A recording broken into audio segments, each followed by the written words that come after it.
Assalamualaikum everyone. I hope that you and your families are in the best of health and spirits. Today we will discuss our previous topic, the types of Tawheed. So we can start our video with the Tawheed. نحمده ونصلي على رسوله الكريم اما بعد فاعوذ بالله من الشیطان الرجیم بسم اللہ الرحمن الرحیم. تو میرے دیکھنے والے ناظرین اور میرے بہن بھائیوں السلام علیکم. سب سے پہلے آج ہم توحید کے بارے میں جانیں گے. پچھلی ویڈیو میں بھی ہم نے اس کے بارے میں جانا تھا, لیکن یاد ہوگی, لیکن اس ویڈیو میں ہم دوبارہ اس کو جانیں گے تاکہ ہمارا پیچھے والا سارا ریوائز ہو جائے. سب سے پہلے توحید کہتے ہیں, واٹ از توحید؟ توحید کے لغوی معنی ہے یکتا جاننا اور ایک وعدہ کی. شریعت اسلام کی اصطلاح میں اللہ تعالیٰ کو اس کی ذات سے بات ربوبیت میں یکتا اور بے مثل ماننا توحید کہلاتا ہے.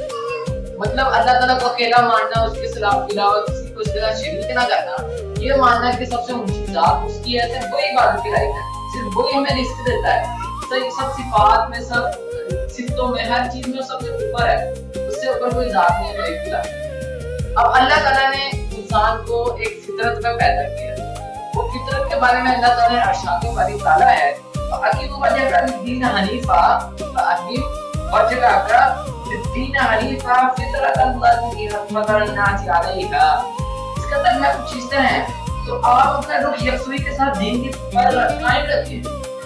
یہی اللہ کی وہ فطرت ہے جس پر اس نے لوگوں کو پیدا کیا. مطلب اللہ تعالیٰ کی یکسوئی کی فطرت پر اللہ تعالیٰ نے ہمیں پیدا کیا. اس سے ہم اللہ تعالیٰ کی عبادت کریں. اس دنیا کا ہمارا مقصد کیا ہے؟ اللہ کی عبادت, اللہ تعالیٰ کی فرمانبرداری, اس کے احکامات کو ماننا, یہ ہمارا اصل جو ہے مقصد ہے. انسان کو اگر اس فطرتی طبیعت پر چھوڑ دیا جائے تو اپنی فطرت کی آواز بند کر بھول جائے گا. اگر انسان کو چھوڑ دیا جائے کہ اس کے پورے حال پر چھوڑ دیا جائے, اللہ تعالیٰ اس کو چھوڑ دے تو وہ کچھ بھی نہیں ہے انسان. مطلب اللہ تعالیٰ چھوڑ دے کہ نماز پڑھے نہ پڑھے, میں آئینہ ہے, تو اس میں انسان ختم ہو جائے گا. آخر میں اس کے ساتھ کوئی کامیابی نہیں ہے, نہ دنیا میں کامیابی ملے گی, نہ آخرت میں کامیابی. اب اللہ تعالیٰ نے ہر چیز کو خود پیدا کیا ہے, مطلب کوئی چیز خود تو نہیں نہ بنتی. اللہ تعالیٰ نے ایک نظام بنایا ہوا ہے, اللہ تعالیٰ نے ہر چیز کو خود پیدا کیا ہے, یہ خود تو نہیں پیدا ہوگی. ہر چیز اللہ تعالیٰ نے ایک پلان کے مطابق پیدا کی ہے. سب سوچتے ہیں کہ اس کے پیچھے ذات ہے. دیکھیے پتہ چلتا ہے, آپ جتنی بھی چیزیں دیکھ لیں, یہ ہے آسمان ہے, سورج ہے, ہر چیز میں اللہ تعالیٰ کی نشانیاں ہیں, قدرت کی نشانیاں. بندے کو سوچنے کا مجبور کر دیتی ہے کہ کوئی تو ذات ہے جس نے ان سب کو بنایا. اب جیسے ارشاد باری تعالیٰ ہے, ام خلقوا من غیر شیء ام هم الخالقون ام خلق السماوات والارض بل لا یوقنون. سورۃ طور کی آیت 35 سے 36 ہے. کیا وہ کسی خالق کے بغیر ہی پیدا کر دی گئے ہیں؟ مطلب ہم جو لوگ ہیں وہ بغیر کسی خالق کے پیدا کر دی گئے ہیں. میں آپ کو فیصلہ بتاتا ہوں کہ کیا ہم بغیر کسی خالق کے پیدا کر دی گئے ہیں؟ نہیں, بالکل بھی نہیں. آگے اللہ تعالیٰ کیا کہتے ہیں کہ ہم خود ہی اپنے خالق ہیں, مطلب ہم خود ہی بن گئے, انہوں نے اپنے آپ خود ہی بنا لیا. کیا انہوں نے آسمانوں اور زمینوں کو پیدا کیا ہے؟ بالکل بھی نہیں, ہرگز نہیں. بلکہ اس کے پیچھے کچھ اور حقیقت ہے جو وہ جان نہیں سکتے, جس پر وہ یقین نہیں رکھتے. سورۃ طور کی آیت 35 سے 36 ہے. اس لیے جو میں نے آپ کو آیت سنائی تھی وہ سورۃ طور کی آیت نمبر 30 ہے.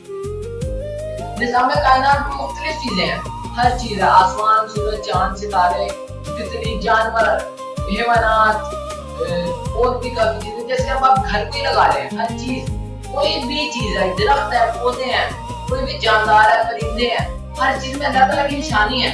اب اتنی بڑی کائنات ہے, اب انسان کو سوچنے میں مجبور کر سکتی ہے, کیوں بن سکتی ہے؟ کبھی بھی نہیں بن سکتی. کوئی تو ذات ہے ایسی, اللہ کی وحدانیت, اللہ وحدانیت کی ایک ذات ہے جس نے انسان کو پیدا کیا ہے. اس کے بارے میں اللہ تعالیٰ سورۃ الملک میں کچھ اس طرح فرماتے ہیں, الذی خلق الموت والحیات لیبلوکم ایکم احسن عملا وهو العزیز العلیم. الذی خلق سبع سماوات طباقا ما ترى في خلق الرحمن من تفاوت فارجع البصر هل ترى من فطور ثم ارجع البصر كرتين ينقلب اليك البصر خاسئا وهو حسير. آیت نمبر سورۃ الملک 3-4. وہ جس نے 7 آسمان اور زمین, 7 آسمان اوپر نیچے بنائے, ایک اوپر دوسرا نیچے. اللہ تعالیٰ کو پتہ ہے 7 آسمان ہے, تمہیں چھوٹے ہوتے تھے پڑھانے شروع کر دیا جاتا ہے. تمہارے ایمان کی تخلیق میں کوئی فرق نہیں دیکھو گے تو تم نگاہ ڈالو کیا تمہیں کوئی سراغ نظر آتا ہے, کوئی غلط چیز نظر آتی ہے, کوئی اس میں کمی نظر آتی ہے؟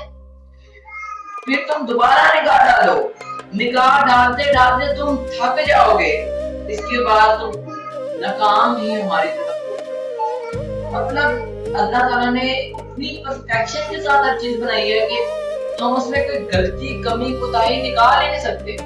ہر چیز اللہ تعالیٰ نے بنائی ہے, اس میں کوئی کمی نہیں. ہم انسان ہیں, انسان میں ہر چیز ہے, سانس لینے کے منہ, ناک, دیکھنے کے لیے آنکھیں, بولنے کے لیے زبان, کھانے کے لیے دانت, کان.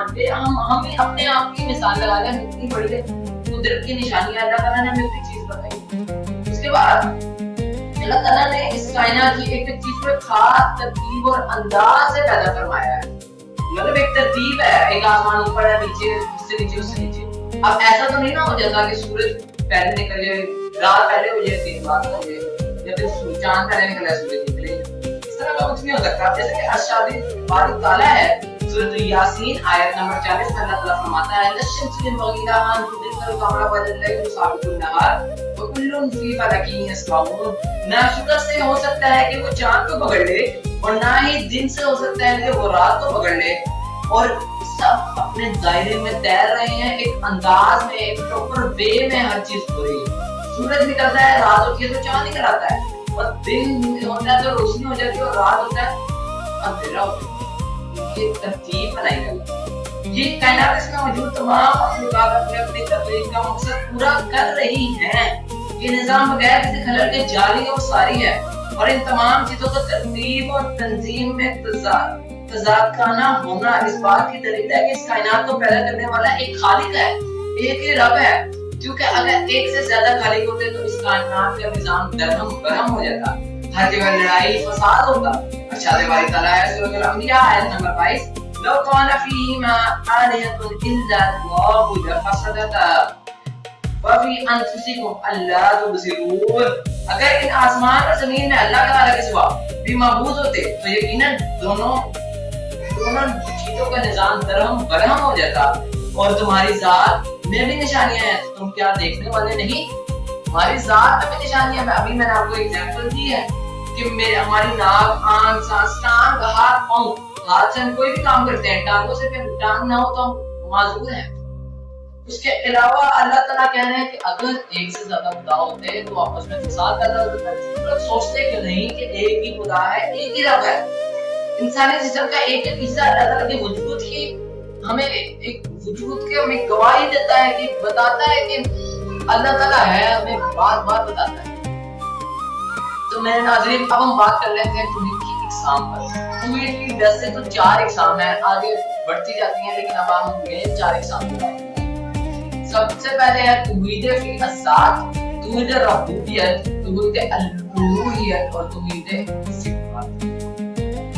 اچھا جی, اللہ تعالیٰ اپنی حقیقت اور ظاہر میں واحد اور یکتا ہے. مطلب اپنی حقیقت میں اور ذات میں واحد اور یکتا ہے, وہ بے نیاز ہے, نہ ہی اس کی کوئی اولاد ہے, نہ ہی وہ کسی کی اولاد ہے.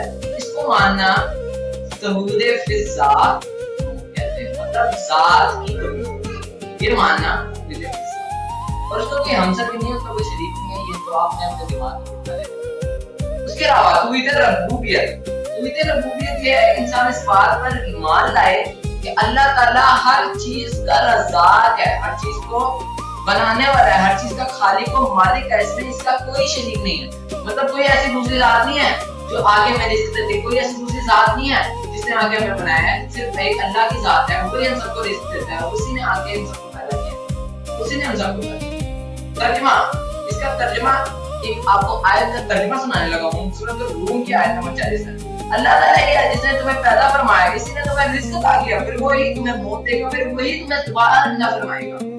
کیا تمہیں شریکوں میں سے کوئی ایسا ہے جو ان میں سے کوئی بھی کام کر سکتا ہو؟ وہ اللہ پاک ہے اور بہت بلند ہے, اس سے وہ جو اس میں کوئی اس کا شریک ہے تو بتاؤ کوئی ہے جو ہمیں پیدا کرے, جس نے پیدا کیا, جو کسی کو بھی پیدا کرے. کوئی ہے جو ہمیں موت دے سکتا, کوئی ہے جو ہمیں دوبارہ پیدا کرے, کوئی ہے جو ہمیں کھانا دے سکتا, کوئی ہے اس کائنات میں جو یہ جو ہندوؤں وغیرہ کے ہوتا ہے, ان میں کہنے ہیں ان میں سے بھی آتا ہے ایسا کچھ ہے جو ان میں سے ایک بھی